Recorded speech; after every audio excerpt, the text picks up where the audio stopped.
नाम था उसका शेरू। उम्र कोई 28-30 साल। बात आज से करीब 35-40 साल पुरानी है।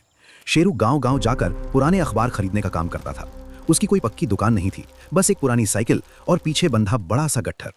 घर में उसकी पत्नी लता और 2 छोटे बच्चे थे। उन्हीं अखबारों को शहर ले जाकर बेचता और उसी से घर का खर्च चलता।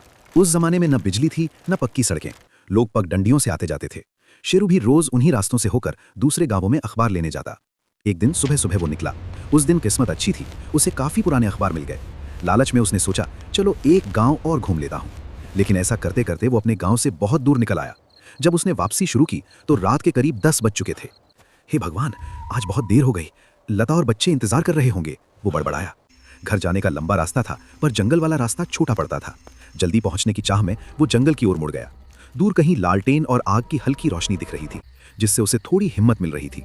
पर कुछ ही देर में वो रोशनी भी गायब हो गई। जंगल के बीच पहुंचते पहुंचते अजीब सी आवाजें आने लगीं।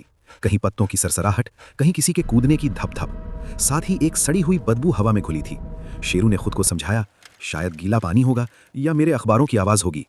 तभी उसने देखा, चांदनी की हल्की रोशनी में एक बूढ़ी औरत जैसे पेड़ से पेड़ पर कूद रही हो। लंबे बिखरे सफेद बाल, काला चेहरा। वो इंसान तो नहीं हो सकती थी। शेरू का कलेजा कांप गया। ये जरूर चुड़ैल है। उसने हनुमान जी का नाम लिया और साइकिल तेज चलाने लगा। कुछ दूर जाकर आवाजें बंद हो गईं। उसे लगा शायद भ्रम था। तभी उसे महसूस हुआ कि पीछे अखबारों का बोझ अचानक बहुत भारी हो गया है। अरे ये कैसे? वो थककर साइकिल से उतरा और थोड़ी देर आराम करने लगा। अचानक उसे अपने पीछे किसी की भारी सांसों की आवाज सुनाई दी। उसने पलटकर देखा, कोई नहीं। डर के बावजूद वो पास की झाड़ी में पेशाब करने गया। जैसे ही लौटा, उसकी सांस रुक गई। उसकी साइकिल के पास वही सफेद बालों वाली बूढ़ी औरत खड़ी थी। काले चेहरे पर भयानक हंसी, लंबी जीभ बाहर निकली हुई और हाथ में बड़ा गंडासा।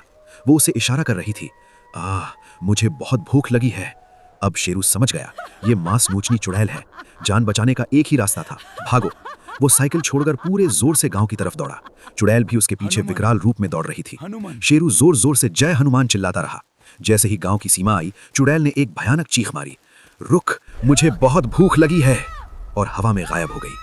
शेरू सीधे मंदिर पहुंचा और वहीं बेहोश होकर गिर पड़ा। सुबह जब उसे होश आया तो गांव वाले घिरे खड़े थे। उसने पूरी कहानी सुनाई। सबने कहा, अरे पागल, तू उस जंगल से क्यों आया? तेरा भाग्य अच्छा था जो बच गया। थोड़ी हिम्मत जुटाकर शेरू गांव वालों के साथ जंगल में गया। वहां उसकी साइकिल टूटी पड़ी थी और अखबार चारों ओर बिखरे हुए थे। उस दिन के बाद शेरू ने कसम खाई, चाहे जितनी देर हो जाए, पर वो उस जंगल के रास्ते से कभी नहीं जाएगा।